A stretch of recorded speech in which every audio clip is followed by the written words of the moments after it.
তারেক রহমান আল্লাহ পাক যদি সে family card দেয়, আশা করি আল্লাহ রহমান যদি সে সযুক্তভাবে পরিকল্পনাভাবে যদি দেয় তাহলে আশা করি সবাই পাবে। আর যদি অলে ছাড়িয়ে দেয় তাহলে নাও পাইতে পারে। সে আশা করি সে পরিকল্পনাভাবে সচেতনভাবে সে জানে এই কার্ডটা দেয় সবাইরে। ভোটার কার্ড হিসাবে গুটগাঁও যদি সে পার্সোনালভাবে দেয় তাহলে তো আশা করা যায় পাবো। হারে যদি ওইভাবেও না দেয়, কোনোভাবে দেয়, ইচ্ছা মতন দেয়, তাহলে আমি নাও বইতে পারি।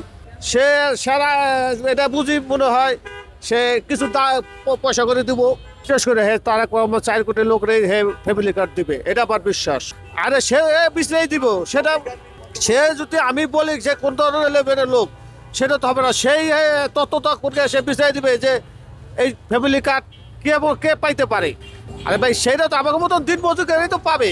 সে জায়গা তো বড় লোকরা তো পাওয়ার প্রশ্নই আসে না যে দিন মজুরি যদি ফ্যামিলি কার্ডে সে কিছু দান পায়, কিছু অনুদান পায়, সে কিছু করে খাইতে পারবে ভবিষ্যতে।